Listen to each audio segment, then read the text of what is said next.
Morning మ్యాగజైన్కి స్వాగతం. ప్రముఖ దినపత్రికలు వస్తున్న వార్తలు వెనక జరుగుతున్న పరిణామాలు చూద్దాం. ఈనాడు చూస్తే నిప్పురవ్వల మృత్యుకేళి అన్నటువంటిది హైలైట్ చేసి కర్నూలు శివారులో ఘోర రోడ్డు ప్రమాదం.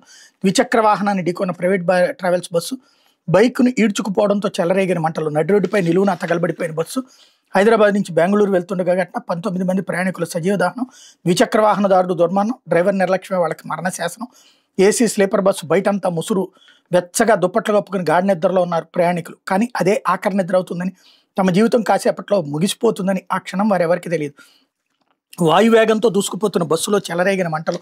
తప్పించుకునే దారి లేక ప్రయాణికుల ఆర్తనాదాలు మాటలకు అందని విషాదానికి సాక్ష్యాలుగా మిగిలాయి. 19 మంది నిండు ప్రాణాలు నిలువెత్తు మంటల్లో బూడిదైపోయాయి.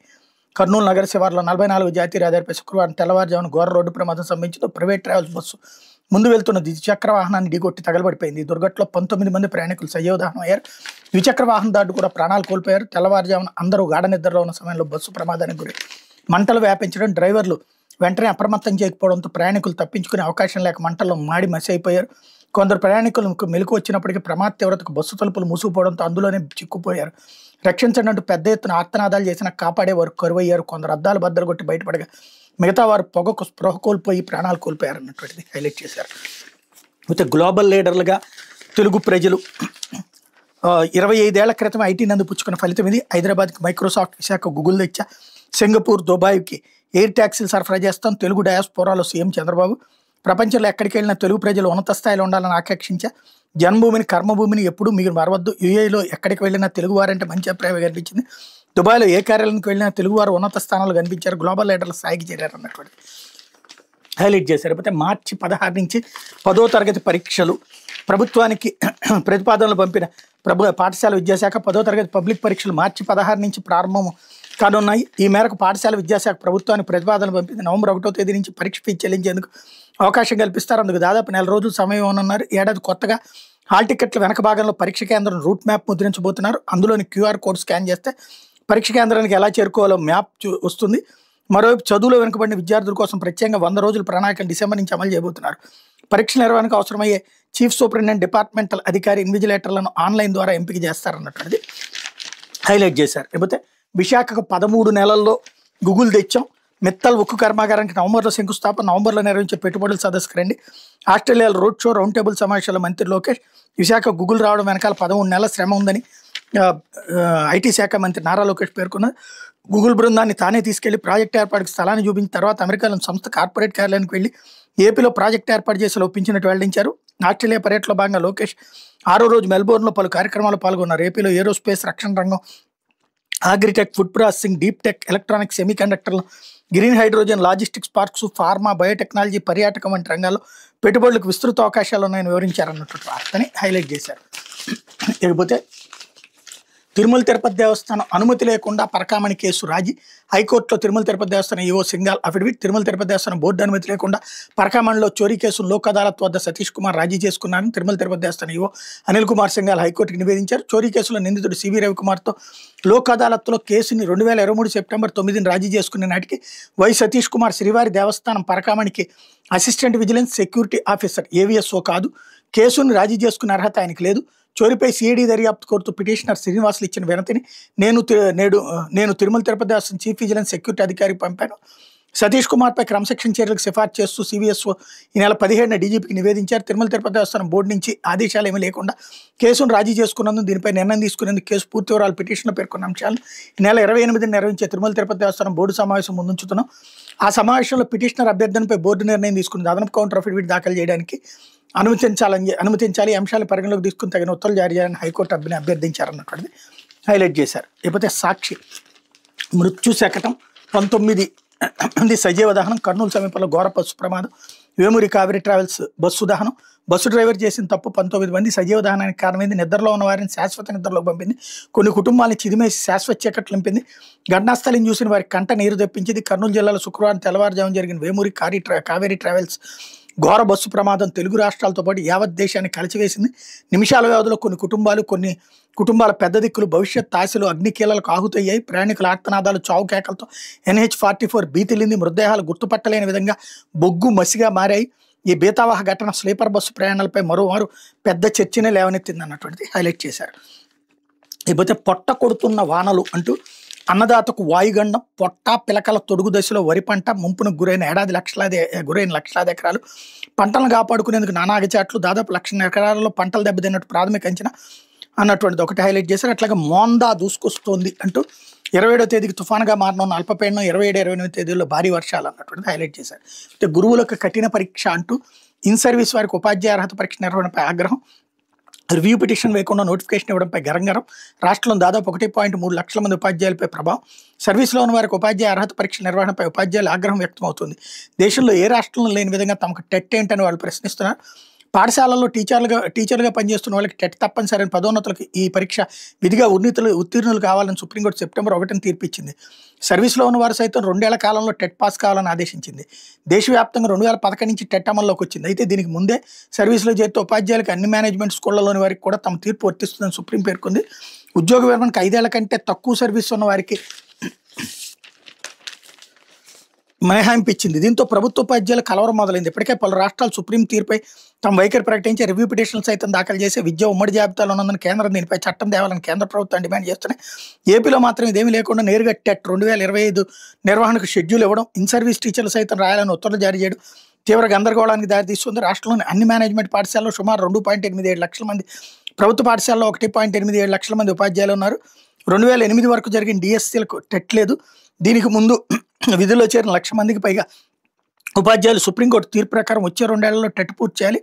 అయితే 5 ఏళ్లలో ఉద్యోగ విరమణ చేసే ప్రభుత్వ ఉద్యోగాలకు మినహాయింపు ఇచ్చిన వీరికి పదోన్నతుల అర్హత ఉండదు. ఇలా 1986, 89 డిఎస్సీల ద్వారా ఉద్యోగాల్లో చేరి 5 ఏళ్లలో రిటైర్ కానున్న వారు 32,000 మంది వరకు ఉండగా మిగిలిన 1.3 లక్షల మంది తప్పనిసరిగా టెట్ రాయాల్సిందే. సుప్రీం తీర్పుపై రివ్యూకి వెళ్లాలని గత 2 నెలల్లో అనేకసార్లు ప్రభుత్వానికి ఉపాధ్యాయ సంఘాలు విజ్ఞప్తులు చేశాయి. కానీ అవేం పట్టించుకోకుండా టెట్ నోటిఫికేషన్ ఇచ్చి పరీక్ష రాయాలని చెప్పడంతో నిరసనలు వెలువెత్తుతున్నాయి. రివ్యూ పిటిషన్ వేయాలంటూ ఏపీటీఎఫ్ అమరావతి డిమాండ్, అట్లాగే ఎయిడెడ్ టీచర్లకు టెట్ అవసరం అని టీచర్స్కి దేశంలో ఏ రాష్ట్రంలోనే ఇలా లేదని వైఎస్ఆర్టీఏ, ఇన్ సర్వీస్ టీచర్లు మినహాయించాలంటూ మరొక వైపున లక్ష్మణరావు, అట్లాగే సర్వీస్లో ఉన్న వాళ్ళకి టెట్ ఏంటి అంటూ సీనియర్ ఉపాధ్యాయులకి టెట్ తప్పనిసరికి సంబంధించి ఏపీ ఎస్సీ ఎస్టీ ఉపాధ్యాయ సంఘం విమర్శించింది.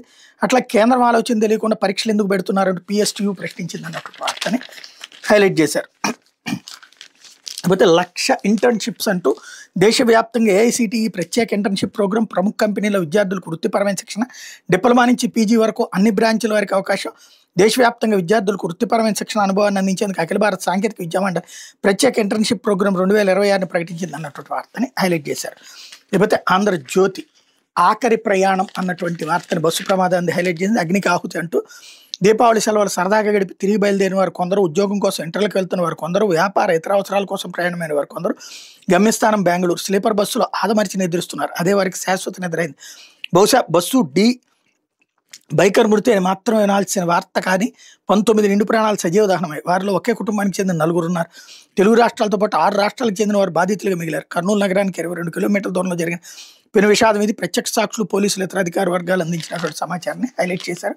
19 మంది బస్సులోనే సజీవ దహనమయ్యారు. బస్సు ఢీకొనడంతో ఒక యువకుడు చనిపోయాడు.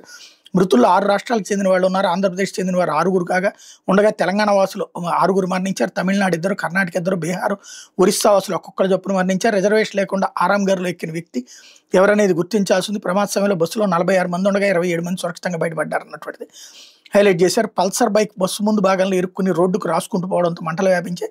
ఏపీ బస్సుల్లో ఉన్న కర్టెన్లు, సీట్లు, బస్సు బ్యాటరీలు, కార్గోలో ఉన్న కొత్త సెల్ ఫోన్ల ట్యాక్స్ బాక్స్ కారణంగా మంటలు తీవ్రమయ్యాయని ఫోరెన్సిక్ నిపుణులు ప్రాథమికంగా నిర్ధారించారు.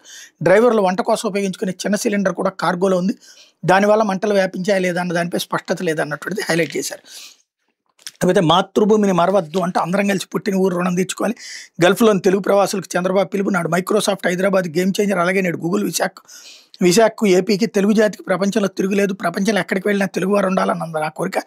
వారిని గ్లోబల్ సిటిజన్స్గా చూడాలనుకున్నా కానీ గ్లోబల్ లీడర్స్గా ఎదుగుతున్నారు.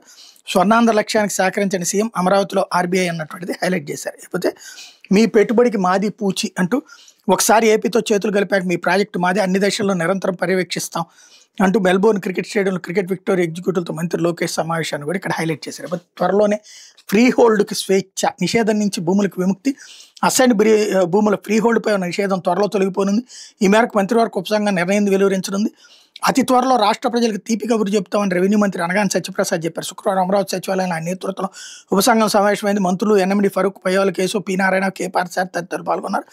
ఆంధ్రప్రదేశ్ అసైన్డ్ భూముల చట్టం 1977లో చేసిన చట్ట సవరణ నిబంధనలకు లోబడి ఉన్న భూములకు పూర్తి స్వేచ్ఛ కల్పించాలని రెవెన్యూ శాఖ ప్రతిపాదించి నిబంధనలు ఉల్లంఘించిన కేసులో అక్రమార్పులపై చర్యలు తీసుకోవాలని ఉంది. అలాగే జిల్లా స్థాయి కమిటీలు ఇచ్చిన నివేదికలను పలు అంశాలపై కూడా కీలక ప్రతిపాదనలు చేసింది అన్నటువంటిది హైలైట్ చేశారు. ఇక్కడే నీచాతి నీచ జర్నలిజం చేసే పత్రికలు అనడానికి సిగ్గులేని వాదం ఇదేనమాట. ఇంతకుముందు జగన్మోహన్ రెడ్డి టైంలోనే ఈ చట్టాన్ని తీసుకొచ్చేసి అమలు చేస్తే దాని మీద విషం చిమ్మారు. 20 ఏళ్లకు పైబడి ఎవరి చేతిలో అయితే ఆస్తి ఉంటుందో వాళ్ళకే ఆ ఆస్తిని శాశ్వతం చేస్తూ రిజిస్ట్రేషన్ కూడా చేస్తే అప్పటి నుంచి దాని మీద లోన్ వస్తుంది. వాళ్ళు అమ్ముకుంటారా లేకపోతే దానిపైన కట్టుకుంటారా, దాని మీద లోన్ తీసుకుని ఎదుగుతారా అన్నటువంటి ఒక అద్భుతమైన అవకాశం పేదలకు ఇస్తే దాని మీద విషం చిమ్మి నిరంతరం నెగిటివ్ కథనాలు రాసి అదంతా ఆపిచ్చి ఇప్పుడు ఈ ప్రభుత్వం వచ్చిన 18 నెలల దాకా అదంతా అయిపోయాక ఇప్పుడు ఆ జగన్ అది చేశాడన్నది మర్చిపోయేలా చేసి ఇప్పుడు ఈ ప్రభుత్వం ఇస్తున్నట్టు ఫ్రీ హోల్డ్ భూముల్ని ఇప్పుడు ఫ్రీ చేస్తున్నట్టు అంటే ఎంత నీచాతి నీచ జర్నలిజం చేస్తారు వీళ్ళు అనడానికి సజీవమైనటువంటి సాక్ష్యం. లేకపోతే రాజీ చేసుకునే అర్హత ఆయనకి లేదంటూ ఇందాక చెప్పినటువంటి తిరుమల తిరుపతి దేవస్థానం సంబంధించి ఇక్కడ కూడా హైలైట్ చేశారు. కోస్తాకి తుఫాను ముప్పు అన్నటువంటిది బంగాళాఖాతంలో అల్పపీడనం అన్నటువంటిది ఇక్కడ కూడా హైలైట్ చేశారు. లేకపోతే విద్యుత్ రంగంలో ఏటా 1,00,000 కోట్ల అవినీతి. దేశం మొత్తంలో ఏపీలోని విద్యుత్ రంగంలో అవినీతి ఎక్కువగా ఉందని ఇంటెలిజెన్స్ మాజీ డీజీ ఏబీ వెంకటేశ్వర విమర్శించారు. అవినీతికి ఏపీఎస్పీడీసీఎల్ ప్రయోగశాలగా మారిందన్నారు. సెంటర్ ఫర్ లిబర్టీ ఆధ్వర్యంలో శుక్రవారం తిరుపతి ప్రెస్ క్లబ్లో రౌండ్ టేబుల్ సమావేశం జరిగింది.